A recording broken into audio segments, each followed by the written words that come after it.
Cristiano Ronaldo का 850वां गोल, ह्यूंग-मिन sworn की hat trick, Fergusson की हैट्रिक, अर्लिंग हालैंड की हैट्रिक, चेल्सी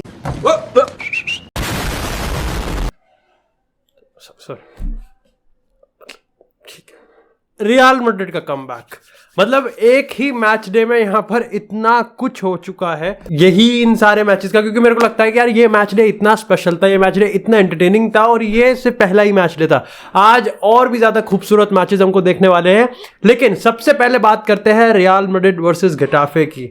भाई अगर आपका मूड खराब है, अगर आपका दिन खराब है, और अगर आपकी टीम का ओपोनेंट यहाँ पर गेटाफे है ना, तो इसका मतलब साक्षात यमराज आपको लेने आए हैं आपके घर के गेट के बाहर। मतलब गेटाफे एक ऐसी टीम है, मतलब टचवुड भगवान ना करे ऐसा हो जाए, मतलब शायद से हो ही जाए, बट गेटाफे एक ऐसी टीम है जिसको आप चाहते हो कि स्कैंडल में फंस जाए, करप्शन के केस में फंस जाए, बैंकरप्सी की कगार पे आ जाए, प्रोटेस्ट होके फैंस इसके कपड़े जला दे ओनर्स के। मतलब इतना गलीज क्लब है ना ये, मतलब इट्स जस्ट लाइक कि यस इट्स प्रोफेशनलिज्म। लेकिन कभी कभार ऐसा होता है ना कि जब आपको कोई आप दोस्त गाली वाली दे देता है तो कोई दिक्कत नहीं है, सब दोस्ती यारी में चल देता है। बाहर का कोई आके ऐसे कह देता है कि ओए पागल, तो ये वाला मैच ना, दे वर टेस्टिंग रियल मैड्रिड पेशेंस। मतलब रियल मैड्रिड का हर फैन इस समय एक झापड़ मारने की कोशिश कर रहा होगा उन प्लेयर्स की जो कि हमको यहां पर उत्तेजित कर रहे थे, but that was the part of the plan. I think यहां पर अगर इस पूरे गेम की बात करूं तो कार्लो एंcelotti ने और रियल मैड्रिड ने एक चीज यहां पर काफी अच्छी चीज करी कि वो उस ट्रैप में नहीं फंस रहे थे। वो यहां पर समझ पा रहे थे कि भाई देखो यार, सबसे पहले तो पहला गोल गिफ्ट कर दिया। अगेन तुमको पता है कि इंडिविजुअल एरर्स पे मैं किसी को बैश नहीं करता, लेकिन that was just poor from the whole Real Madrid defence कि तुम यार क्या एंगल पे खेल रहे हो, कैसे खेल रहे हो, क्या नहीं खेल रहे।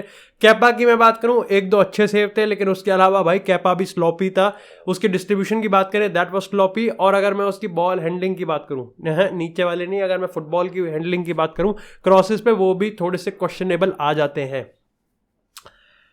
अगेन आई थिंक यहां पर जब आप गेटाफे जैसी टीम के अगेंस्ट एकदम से गोल डाउन हो जाते हो, वहां पर फिर वो क्या करते हैं, वो फिर ऐसी बॉल खेलते हैं जो कि फुटबॉल में काउंट नहीं होती है। एंड रियल मैड्रिड को स्पेस नहीं मिल रहा था, 4-4-2 डायमंड काम नहीं कर रहा था, फ्रान गार्सिया का गेम अच्छा नहीं जा रहा था, everything was just like abysmal. Jude Bellingham को पेनल्टी पहली मिल गई थी, उसको ओवरटर्न कर दिया। दूसरी तो पक्की पेनल्टी थी, उसको तो वीआर पे भी चेक नहीं किया। बार बार कमेंटेटर कह रहा था कि इट्स अ पेनल्टी। बस सारे के सारे डिसीजन पहले हाफ में, मतलब पहला हाफ इतना गंदा गया है, मतलब एक भी डिसीजन रियल मैड्रिड के फेवर में नहीं था, एक भी डिसीजन यहां पर रियल मैड्रिड के पक्ष में नहीं था, कोई भी मोमेंटम रियल मैड्रिड बना नहीं पा रही थी। ऊपर से जो मैं बता रहा हूं ना गेटाफे, मतलब जोसेलू को धक्का दे रहे हैं, बेलिंगम को धक्का दे रहे हैं, एंड धक्का भी मतलब ऐसे नहीं ऐसे कर रहे हैं। क्या है ये भाई, मतलब it was so pissed off. मतलब मैं इतना पिस्ड ऑफ हो गया, सोचो उन लोगों की जो स्टेडियम में देख रहे थे, उन लोगों के जो खेल रहे थे, उनका क्या हाल होगा। It all changed. मतलब पहले 45 मिनट की डेफिनेशन में आपका जो रिएक्शन होगा गेटाफे को लेके, आपका जो एक ड्रीम होगा कि इस गेटाफे को कैसे पिदाना चाहिए, वो मिनट 46 से हो जाता है, and with the inclusion of Tony Cruz. भाई Cruz is the mastermind of Batman. भाई वो बैटमैन जैसा होता है ना, वेंजेंस वाला हिसाब की शैडोज में, परछाइयों में सारा काम करना, टोनी क्रूज का ये है। और मेरे को लगता है कि ये मैं पहली बार नहीं बोल रहा, बट 4-4-2 डायमंड टोनी क्रूज के साथ कुछ अलग ही क्लिक कर रही है, और उसके में 2-3 रीजन है। देखो सबसे पहले तो ये है कि हमारी टीम हड़बड़ा ज्यादा रही थी, मतलब pass just for the sake of pass वो नहीं करना था। टोनी क्रूज एक पौजा लाता है, जो फर्स्ट फेज ऑफ डेवलपमेंट आता है, वहां पर अगर आप टोनी क्रूज को डाल देते हो तो इट्स लाइक मतलब इट्स लाइक कि आपने यहाँ पर केविन डे ब्रुयन, मिज़ट ओजिल सबको यहाँ पर नंबर 6 पर डाल दिया, और वहां से वो गेम बिल्ड कर रहे हैं। This is how Toni Kroos it is.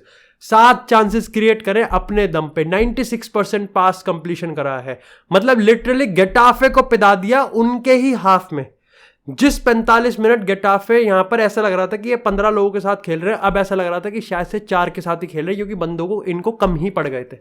And this is the quality जो कि रियल मैड्रिड को चाहिए। जोसेलू ने भी काफी सही खेला, मेरे को लगता है कि एट सेकंड हाफ तो सबने ही अच्छा खेला, एंड दैट वाज बिकॉज की टेक्निकल जो सिक्योरिटी थी वो आपके इर्द गिर्द आ गई थी।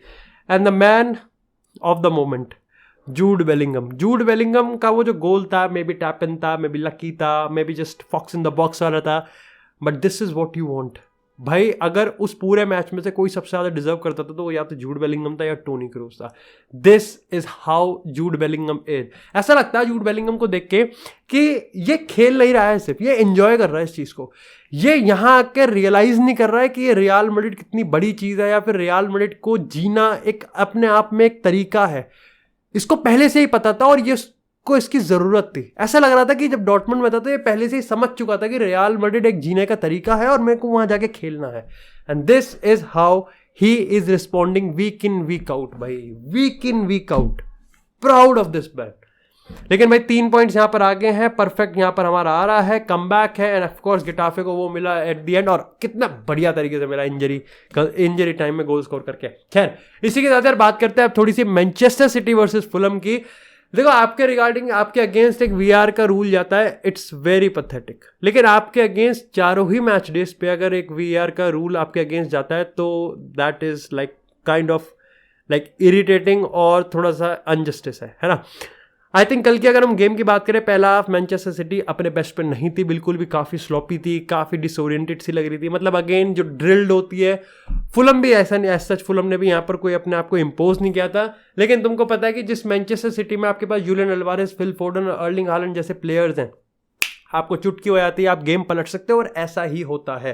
सबसे पहले यहाँ पर हालैंड एक शॉट मारते हैं जो कि शॉट नहीं असिस्ट बनता है, जूलियन अल्वारेस टर्न करते हैं. उसके बाद यहाँ पर Erling Haaland with the hat trick. और अर्लिंग हालैंड के हैट्रिक को देख के ऐसा लगता है कि मतलब 10-15 टच लेता है भाई एक गेम में, उसमें से भी 3-4 पास वो कर पाता है, 4-5 पास कर पाता है. बट व्हाट स्टैंड्स आउट, उसका गोल स्कोरिंग फॉर्म.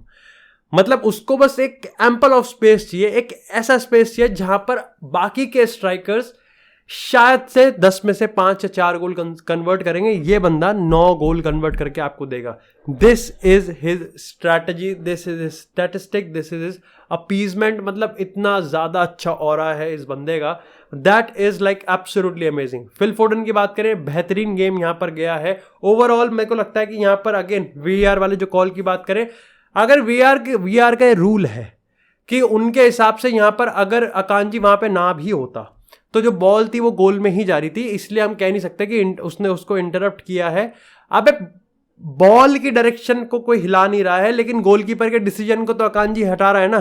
भाई गोलकीपर तो तब तक मूव नहीं कर सकता ना जब तक उसको पता है कि यहाँ पर अकांजी हेड कर सकता है या फिर अकांजी बॉल को डिस्ट्रीब्यूट कर सकता है. वो तो वेट करेगा ना पहले अकांजी के इसका. अब अकांजी वहां से हट गया तो बॉल उधर ही चली गया एंड गोलकीपर लेट हो गया. आई थिंक ये पूरा ऑफ साइड का जो पूरा का पूरा सिस्टम है वो इसी चीज पे है ना, कि जो गोलकीपर का डिसीजन मेकिंग है उसको किस तरीके से इंटरप्ट किया जा रहा है, और यहां प्रॉपरली उस चीज को इंटरप्ट किया जा रहा था. अगेन यहां पर मेरे को लगता है कि ये बहुत इनजस्टिस है, बट स्टिल आई थिंक उसके बाद से जिस तरीके से मैनचेस्टर सिटी ने तोड़ना चालू किया था उसकी तो कोई फिर मतलब वही नहीं है ना फिर उसकी तो कोई लिमिट ही नहीं है. खैर इसी के साथ यार बात करते हैं अपने नेक्स्ट गेम की, जो कि आती है अल सैक्सी नसर की. एंड भाई दे आर जस्ट बॉलिंग. मतलब मेरे को नहीं पता था कि लुइस कैस्ट्रो की ये अल नसर इतनी अच्छी खेल सकती है. नाउ ऐसा लग रहा था कि वो जो मतलब इट्स जस्ट लाइक जो आपका पजल था, जब तक लास्ट पीस ऑफ पजल आपके पास नहीं होता, पजल इनकम्प्लीट, उसका कोई महत्व नहीं है, उसका कोई मतलब नहीं है, उसका कोई औचित्य नहीं है. आप उससे कुछ निकाल नहीं सकते, आप उससे कुछ समझ नहीं सकते. और जैसे ही आप वो पजल का लास्ट पीस उस बोर्ड पे डाल देते हो, एवरीथिंग जस्ट सीम्स क्लियर. हर चीज समझ में आ जाती है, हर चीज पता चल जाता है कि क्या कहना चाह रहा है, क्या बोलना चाह रहा है, क्या व्यक्त करना चाह रहा है, क्या एक्सप्रेस करना चाह रहा है. And this is what Al Nassr is doing. Game समझ में आ रहा है, कॉम्बिनेशन समझ में आ रहे हैं. आप बहुत आराम से इनके 45 मिनट में 50 मिनट में ये भी पता लगा पाओ केमिस्ट्री किसकी है. ब्रोजोविच क्रिस्टियानो रोनाल्डो, गरीब यहां पर क्रिस्टियानो रोनाल्डो की बात करें, सादियो माने ब्रोजोविच की बात करें, सादियो माने क्रिस्टियानो रोनाल्डो की बात करें. ऑफ कोर्स मैं यहां पर जानबूझ के क्रिस्टियानो रोनाल्डो का नाम नहीं ले रहा हूं. मैं नाम इसलिए ले रहा हूं because he is in every that combination. भाई वो हर कॉम्बिनेशन का पार्ट है, वो हर उस ब्यूटीफुल सीक्वेंस का पार्ट था जो कि कल अल नसर ने यहां पर अल हाजमा, सॉरी भूल गया टीम का नाम. बट यहां पर अगर आप गोल की बात करोगे तो गोल आता है, लेकिन उससे पहले जो 2 असिस्ट थे again that was beautiful, that was unselfish. और वो बताता है कि क्रिस्टियानो रोनाल्डो अब समझ पा रहा है इस टीम को, ये टीम अब क्रिस्टियानो रोनाल्डो को समझ पा रही है, ये टीम अब खुद को समझ पा रही है. बड़े बड़े चैलेंजेस आएंगे, लेकिन आप इस तरीके से खेल रहे हो, ये बताता है कि क्रिस्टियानो रोनाल्डो टॉप स्कोरर है, जस्ट नीचे एक सादियो माने है, जॉइंट टॉप असिस्टर है। Cristiano Ronaldo is giving banging performance और आने वाले बड़े मैचेस में बहुत बहुत इंपॉर्टेंट है। अल इत्तेफाक, अल इत्तेहाद, यहाँ पर अल अहली की बात करें और अल हिलाल की बात करें, इनके अगेंस्ट तो यहाँ पर मस्ट विन मैचेस ही हैं। इसी के साथ अगर बात करें यहाँ पर चेल्सी की बात करते हैं भाई, थोड़ी सी चेल्सी की बात ही क्या करनी है, मतलब पिछले 30 प्रीमियर लीग गेम में से 6 प्रीमियर लीग गेम जीते हैं। चेल्सी है, चेल्सी की बात कर रहे हैं, बर्नली की बात नहीं कर रहे, ना ही हम नॉर्विच की बात कर रहे हैं। चेल्सी का हाल ये है, मतलब चेल्सी का हाल यार ऐसा है कि आपको एक लिमिट तक अपने आप को रुकना पड़ेगा। ऑफ कोर्स कोई चेल्सी का फैन इस समय गलिया रहा होगा, फ्रस्ट्रेटेड होगा, I can totally understand, because वो उस मेंटल स्टेट में नहीं होगा कि यार वो पिछले 30 प्रीमियर लीग गेम्स में से 6 प्रीमियर लीग गेम जीते। Can you imagine? आप एक बार खुद अपने आप को रख के देखोगे, रियल मैड्रिड अगर यहाँ पर पिछले 30 लालिगा गेम में से 6 लालिगा गेम जीते, मैं कपड़े फाड़ दूँ अपने, मैं शायद से सड़क पर चलते हुए हर आदमी कपड़े फाड़ दूँ। तो वो वाली चीज़ आती है कि ठीक है, बट अगेन मैं क्योंकि न्यूट्रल हूँ और मैं चेल्सी का फैन नहीं हूँ, तो मैं आई थिंक इस अपॉर्चुनिटी को यूज़ करूँगा एक लॉजिकली सिचुएशन को देख के। देखो, सबसे पहले तो आपको समझना पड़ेगा कि मॉरिशियो पोचेटिनो की भी गलती है, बट इतनी भी नहीं है यार। आप अगर भरते ही जा रहे हो टैलेंट, तो आप एक्चुअली में कोच को कंफ्यूज कर रहे हो। और आप कोच को यहाँ मतलब इमेजिन आपके पास एक सेट ऑफ 13-14 प्लेयर्स है। ऑफकोर्स 25 प्लेयर होते हैं, 30 प्लेयर्स होते हैं, लेकिन आपके पास 13-14, हर मैनेजर के पास उसके 13-14 प्लेयर्स होते हैं जिसके साथ वो खेलना प्रेफर करता है। He has a plan A with 13-14। Now again उसमें से आपने 3-4 उसी लेवल के प्लेयर्स और इकट्ठे कर लिए। Now he needs to maintain a plan B. अब अगेन आपने 3-4 और प्लेयर ले लिए जो कि उसी लेवल के हैं। Again then he needs to maintain a plan C. ये plan A, plan B, plan C, ये सारा मिक्स करके आप समझ में नहीं आता कि प्लान ए ज्यादा काम करेगा, प्लान बी ज्यादा काम करेगा, प्लान सी ज्यादा काम करेगा। फिर आप इस तीनों का मिक्सचर करके एक प्लान डी कर देते हो और सब घुचड़ पुचड़ हो जाता है। And this is what happening है।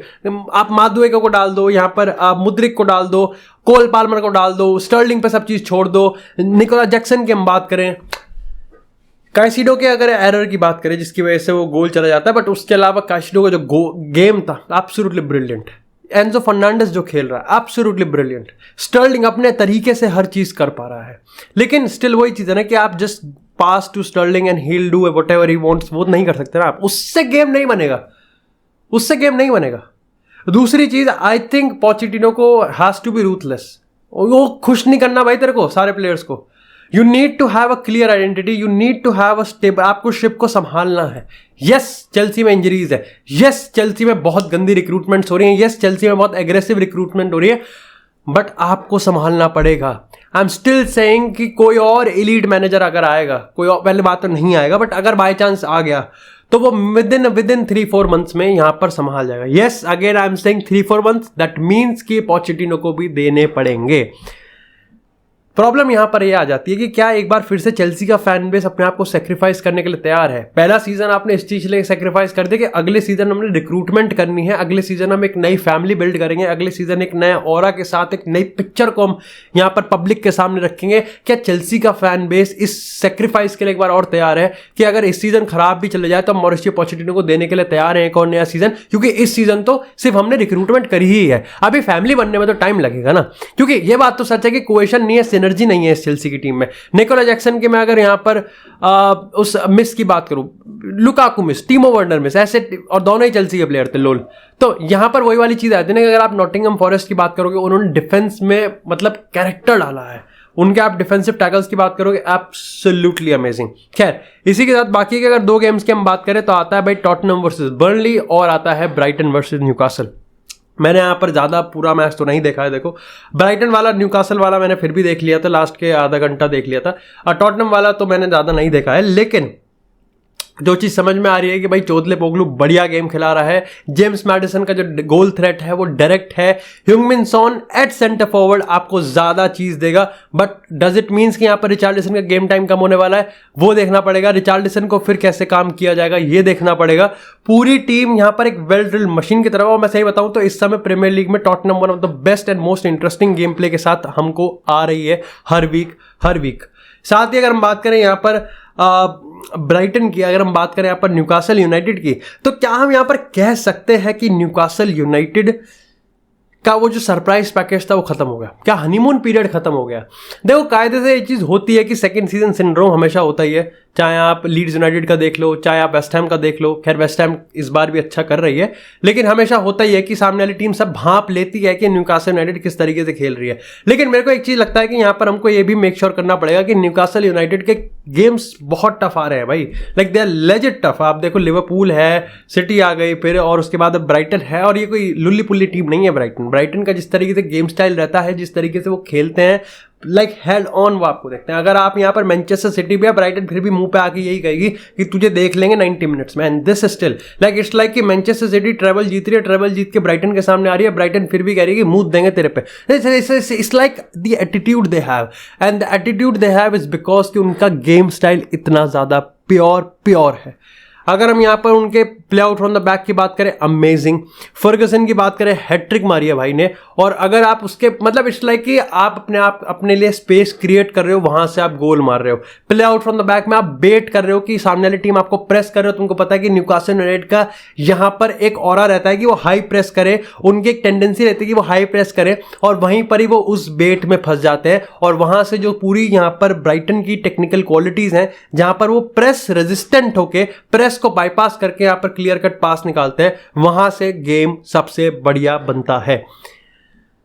यहां पर न्यूकासल यूनाइटेड के लिए मैं एक चीज भी कहूंगा कि आप यहां पर स्टिक 11 नहीं रख सकते, स्टार्टिंग 11 आपको रोटेट करना पड़ेगा, आपको थोड़ा सा रोटेट करना पड़ेगा, आपको टैक्टिकल ट्विक्स करने पड़ेंगे। लिवरामेंटो की मैं बात करूं, हावी बार्न्स की मैं बात करूं, एंथनी गॉर्डन की मैं बात करूं, उधर से केरन ट्रिपियर की बात करूं, अब आपको थोड़ा सा देखना पड़ेगा। Dan Burn at left back, मतलब समझ में ही नहीं आ रहा क्या है। वीक इन वीक आउट कोई ना कोई राइट विंगर यहां पर खोलता ही रहेगा अगर वो एंटर ही नहीं हुआ तो। बाकी that's it for this episode guys. आज के मैचेस के लिए मैं पर्टिकुलरली काफी ज्यादा एक्साइटेड हूं। अगर आपको एपिसोड पसंद आया तो एपिसोड को लाइक करें, चैनल को सब्सक्राइब करें। आपको इसी तरह फुटबॉल से रिलेटेड एक्सक्लूसिव कंटेंट चैनल में मिलता रहेगा। तब तक के लिए stay tuned, stay safe, and I will see you guys in the next episode.